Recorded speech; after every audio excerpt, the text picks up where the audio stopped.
নমস্কার বন্ধুরা, কেমন আছেন সবাই? মমস কিচেনের আরেকটি নতুন রেসিপিতে আপনাদের সকলকে স্বাগত জানাই। আজকে আমি তৈরি করব সন্ধ্যের একটি স্ন্যাক্স। এটি তৈরি করার জন্য আমি প্রথমেই নিয়ে নিচ্ছি একটি পাত্রে 1 কাপ মতো আটা। তারপর আমি এর মধ্যে নিয়ে নিচ্ছি সামান্য পরিমাণে নুন আর নিয়ে নিচ্ছি খুবই সামান্য পরিমাণে সাদা তেল। তারপর আমি এটিকে ভালোভাবে ময়াম দিয়ে নিচ্ছি। এটিকে ময়াম দিয়ে নেওয়ার পর এর মধ্যে দিয়ে দিতে হবে সামান্য পরিমাণে জল। তারপর এটিকে মেখে নিতে হবে। এখানে আমি প্রথমেই বেশি জল দিয়ে দেইনি, প্রথমে অল্প জল দিয়ে মেখে নিয়ে তারপর আবার কিছুটা পরিমাণে জল দিয়ে দিচ্ছি। তারপর এটিকে আবার খুব ভালোভাবে মেখে নিচ্ছি। এবারে এটিকে মেখে নেওয়ার পর এটিকে নিয়ে নিতে হবে। তারপর এর ওপর দিক দিয়ে শুকনো আটা ছড়িয়ে দিতে হবে।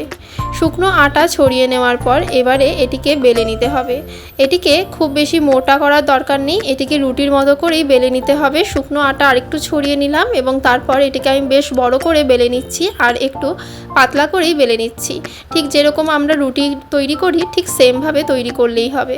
এবারে আমি তার উপর দিক দিয়ে শুকনো লঙ্কা কুচি ছড়িয়ে দিলাম আর দিয়ে দিলাম আদা গ্রেট করে। এবারে আমি এর ওপর দিক দিয়ে ছড়িয়ে দিচ্ছি কিছুটা পরিমাণে লঙ্কা গুঁড়ো। এখানে লঙ্কা গুঁড়ো ছড়িয়ে নেওয়ার পর এবারে আমি তার উপর দিক দিয়ে দিয়ে দিচ্ছি খুবই সামান্য পরিমাণে জিরে গুঁড়ো। তারপর এটিকে আমি একদিক দিয়ে ভাঁজ দিয়ে দিলাম। এবারে আমি সেই ভাঁজের ওপরে দিয়ে দিলাম সামান্য পরিমাণে সাদা তেল।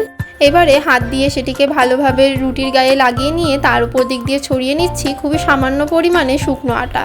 তারপর অপর দিক থেকে ভাঁজটা আবার দিয়ে দিলাম। এবারে তার উপরেও সেমভাবে আমি দিয়ে দিচ্ছি খুবই সামান্য পরিমাণে সাদা তেল। তার উপর দিক দিয়ে দিয়ে দিচ্ছি সামান্য পরিমাণে শুকনো আটা। এবারে আমি এটিকে আবার ঠিক ওই সাইড দিক দিয়ে ভাঁজ দিয়ে নেব। ভাঁজ দিয়ে নেওয়ার পর আমি এটির ওপরেও সেমভাবে আরেকটু সাদা তেল মাখিয়ে নেব এবং দিয়ে দিচ্ছি শুকনো আটা। তারপর এটিকে আমি পুরোপুরি ভাঁজ করে নেব।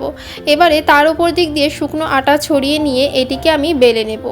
এটিকে খুব ভালোভাবে রুটির মতো করে বেলে নিতে হবে, খুব বেশি মোটা করার দরকার নেই, একটু পাতলা করে বেলে নেবেন। বেলে নেওয়ার পর একটি ছুরি নিয়ে নেবেন, ছুরির সাহায্যে এটিকে ঠিক 4 কোণা করে কেটে নেবেন। 4 কোণা করে কয়েকটি পিসে কেটে নিতে হবে। তারপরে এগুলিকে একে অপরের গা থেকে আলাদা করে একটু ছাড়িয়ে নিতে হবে। ছাড়িয়ে নেওয়ার পর এবারে আমি সবগুলো কিন্তু সেমভাবে তৈরি করে নিয়েছি। তারপর আমি এর ওপর দিক দিয়ে একটি কাঁটা চামচের সাহায্যে ডিজাইন করে নিচ্ছি। আপনারা এখানে চাইলে ডিজাইনটা করতেও পারেন, আবার নাও করতে পারেন। তারপর আমি সবগুলোকে সেমভাবে তৈরি করে নেওয়ার পর একটি কড়াই বসিয়ে দিলাম। তার মধ্যে ছড়িয়ে দিচ্ছি খুবই সামান্য পরিমাণে সাদা তেল। এবারে আমি এর ওপরে সবগুলো ছেড়ে দিলাম। এবারে আমি লো ফ্লেমে এগুলিকে লাল লাল করে ভেজে নেব। ব্যাস, লাল লাল করে ভেজে নেওয়ার পরই কিন্তু তৈরি হয়ে গেল আমাদের সন্ধ্যেতে চা দিয়ে খাওয়ার জন্য একটি টেস্টি স্ন্যাক্স।